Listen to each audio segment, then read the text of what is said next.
Hello दोस्तों, इस video में हम छत्तीसगढ़ के महत्वपूर्ण करंट अफेयर के बारे में बात करेंगे। 1 अक्टूबर से लेके 30 अक्टूबर तक के जितने भी महत्वपूर्ण करंट क्वेश्चन हैं उसके ऊपर एनालाइज करेंगे। साथ साथ एमसीक्यू सॉल्व करेंगे, अर्थात उसके विश्लेषण को भी देखेंगे। तो चलिए, वीडियो शुरू करने से पहले आप हमारे चैनल स्टेप को सब्सक्राइब कीजिए, बेल आइकन के बटन को प्रेस कीजिए ताकि आने वाली वीडियो सबसे पहले आप तक पहुंच सके। पहले क्वेश्चन पे चलते हैं। हाल ही में जीएसटी कलेक्शन ग्रोथ रेट जारी हुआ है, उसमें छत्तीसगढ़ का कौन सा स्थान है? तो छत्तीसगढ़ का कौन सा स्थान है? दूसरा, तो ऑप्शन बी। कलेक्शन हाल ही में जीएसटी कलेक्शन ग्रोथ रेट जारी हुआ है जिसमें छत्तीसगढ़ का स्थान दूसरा है। तो 2019 में छत्तीसगढ़ का जीएसटी कलेक्शन ग्रोथ 1490 करोड़ रुपए था और 2020 में यह बढ़कर 24% से बढ़कर 1841 करोड़ रुपए हो गया है। साथ ही साथ जम्मू कश्मीर में 30% के साथ बढ़ा है और यह प्रथम स्थान पर हो गया है। तो चलिए नेक्स्ट क्वेश्चन पे चलते हैं। नेक्स्ट क्वेश्चन है, हाल ही में छत्तीसगढ़ का दूसरा सबसे बड़ा ऑडिटोरियम कहाँ बनाया गया है? तो हाल ही में छत्तीसगढ़ का दूसरा सबसे बड़ा ऑडिटोरियम रायपुर जिले में बनाया गया है। यह ऑडिटोरियम 21,000 स्क्वायर फीट में बनाया जा रहा है। यह auditorium Indira Gandhi agriculture university Raipur में होगा। इस ऑडिटोरियम को 11 करोड़ की लागत से 1300 सीटों वाला बनाया जा रहा है। छत्तीसगढ़ में प्रथम ऑडिटोरियम पंडित दीनदयाल उपाध्याय 1500 सीटर की व्यवस्था से बनाया गया था। नेक्स्ट क्वेश्चन पे चलते हैं। हाल ही में छत्तीसगढ़ किस योजना के तहत नदी नालों और तालाबों को नए सिरों के निर्माण से कार्य आरंभ कर रहा है? तो किस योजना के तहत छत्तीसगढ़ में नदी नालों और तालाबों को बनाया जाएगा? तो नरवा योजना, ऑप्शन ए। नरवा का अर्थ होता है नाला, आपको ये याद रखना होगा। नरवा का अर्थ, हाल ही में भूपेश बघेल ने नरवा धुरवा घुरवा योजना चलाई थी, उसी नरवा योजना के तहत छत्तीसगढ़ में नदी नालों व्यवस्था को चालू कराया जा रहा है। तो चलिए देखते हैं। वन क्षेत्रों को 209 करोड़ रुपए खर्च करके छत्तीसगढ़ के नदी नालाओं को पुनः निर्माण से प्रारंभ कराया जाएगा, अर्थात यह नरवा योजना के तहत होगा। लेकिन नरवा योजना के तहत कैंपा योजना को नरवा योजना के तहत किया जाएगा, अर्थात कैंपा योजना यह एक भारत सरकार द्वारा चलाई गई योजना है जिसमें कि हर राज्य को 45,436 रुपये वितरण किया जाता है। अर्थात क्यों दिया जाता है? तो क्योंकि अगर उस राज्य के वन क्षेत्र में कोई कमी होती है तो उसको पूर्ण रूप से चालू करने के लिए यह राशि दी जाती है। अर्थात कैंपा की बात है तो कैंपा की स्थापना 2006 में हुई थी। इसे आप याद रखिएगा क्योंकि एग्जाम में इससे क्वेश्चन जरूर आते हैं। नेक्स्ट क्वेश्चन पे चलते हैं। रिमोटिंग वोटिंग सिस्टम के तहत छत्तीसगढ़ में 2024 में आगामी चुनाव कराने की तैयारी की जा रही है, वह किसके द्वारा कराई जाएगी?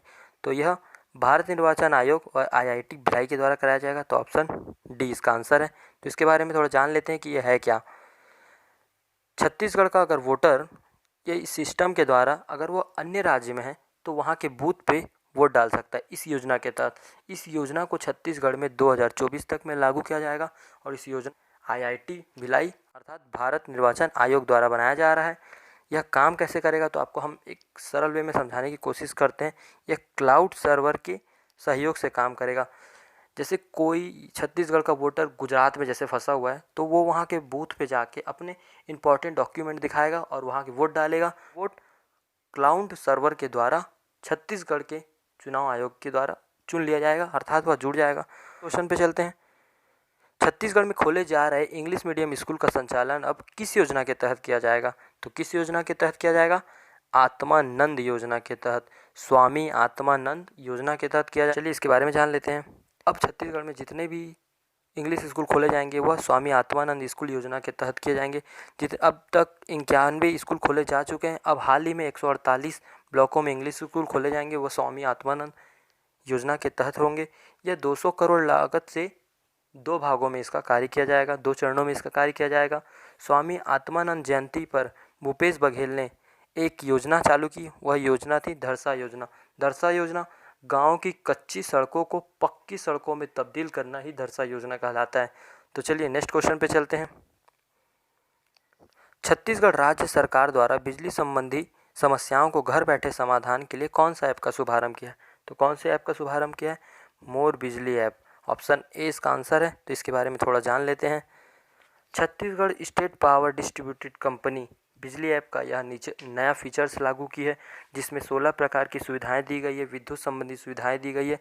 इस सुविधा में लोग घर बैठे सारी विद्युत से संबंधी जानकारी अर्थात अपनी आपातकालीन शिकायत भी कर सकती है कि इसमें क्या अपने प्रॉब्लम है वो बता सकती है। और छत्तीसगढ़ पहला राज्य बन गया है जहां मोबाइल ऐप के द्वारा सारी बिजली सुविधाएं मिल रही है। तो चलिए नेक्स्ट क्वेश्चन पे चलते हैं। छत्तीसगढ़ में किस भाषा को हाल ही में अंतर्राष्ट्रीय भाषा का दर्जा दिया गया, अर्थात उसका यूनिकोड फॉर्म बनाया जा रहा है। तो छत्तीसगढ़ के बस्तर अंचल के जिले में भाषा गोड़ी को अंतर्राष्ट्रीय भाषा का दर्जा दिया गया, अर्थात इसी के भाषा का यूनिकोड फोर्ड बनाया जा रहा है। यूनिकोड फोर्ड हाल ही में अंतर्राष्ट्रीय भाषा में गोड़ी भाषा को शामिल किया गया, अर्थात इसे यूनिकोड में बदलने के लिए गूगल व न्यूजीलैंड की कंपनी सहयोग कर रही है। अर्थ बनाया जा रहा है गोड़ी भाषा को यूनिकोड में। तो गोड़ी भाषा एक बस्तर अंचल में ही सीमित ना रहे, इसे विस्तृत रूप में बढ़ाने के लिए, इसे प्रगति सार करने के लिए इसे यूनिकोड में गूगल व न्यूजीलैंड कंपनी इस पर कार्य की है। तो चलिए नेक्स्ट क्वेश्चन पे चलते हैं। अटल बिहारी यूनिवर्सिटी के अस्थायी कुलपति के रूप में किसे नियुक्त किया गया है? तो किसे नियुक्त किया गया है?